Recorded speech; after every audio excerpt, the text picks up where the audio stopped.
What's going on, guys? Coaster here, and today, as you can probably hear, I'm a bit sick. We still got upload today, so we're doing top 3 nostalgic weapons. Recently, I made a video talking about the nostalgic weapon in BO3, the Galil, and I thought I'd do a top 3 on the nostalgic weapons of Black Ops 3. So, in the number 3 spot, we have the HG40. If you guys don't know, this is kind of like a remake of the MP40, and it looks a lot like it. Sadly, that's all it has on it because it's nothing like the stats of the original MP40. Because the original MP40 was good. And sadly, the HG40 is not. It has a bad rate of fire. It has an awful damage rate. It's probably my least favorite SMG out of all the SMGs. Like, seriously. The Weevil, I'll use it more than this. The Kuda, use it more than this. Whatever, the Pharaoh, I'll use it more than this. It's like the HG40, I got it, I used it, I looked at it for about a game and a half, then I didn't use it again until now. It's not a weapon you're going to want to use if you actually want to win. In the number 2 spot, we have the PPSH. And the reason why this shouldn't be a multiplayer, I just want to get this off my chest real quick.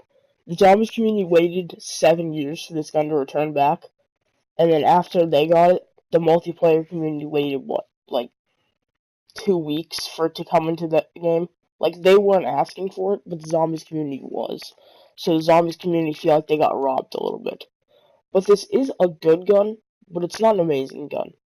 It's pretty mediocre, and I'd use it, but I would rather use other SMGs. There are better weapons than this, and that's great, because that means it's not pay to win. If there's a weapon in the full game that everyone can get that's better than a DLC weapon, it's not really a pay to win game, because there's always a better weapon. But it is pretty good. With the drum, you get 71 rounds, which is amazing. So that's it for the number 2 spot. And in the number 1 spot, I bet a lot of you saw this coming. We have the one, the only, I've talked about it on the channel before, probably my favorite assault rifle, the Galil. And you guys know the reason for this. It looks amazing. A lot of the other weapons, like the PPSH, to look like the original weapon, you need to put on like the drum mag, or for the HG40, you need to put on like the stock and the drum magazine. But for the Galil, you don't have to put on any attachments to have it look exactly like the BO1 version, which I love a lot. And if you do want to add attachments, it just makes the gun better. Because honestly, like, when I want to make the HG40 look like it, I put the drum magazine, the PPSH with the round drum, it's like, it's not making it better, it's just taking up a spot where I can have a better attachment. Whereas the Galil, if I add attachments on, it doesn't take away from the beauty of the gun, but it also adds skill to it. Such as, like, rapid fire, high caliber. Recently, I've been using an ELO sight on, because the iron sights are kind of hard to use, as you see in the gameplay.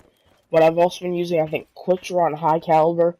Oh, cool thing also, the high caliber, it puts that 10, if you look on the Galil, it has a 10 on it. That's from high caliber, which I think is really cool.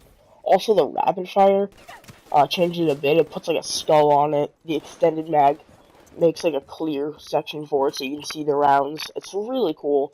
It's a really fun gun to use.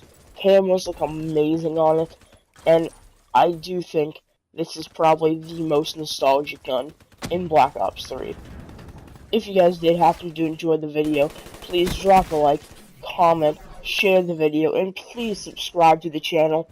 Trying to get back up to 176 from the last YouTube sub purge. I'm out. Peace.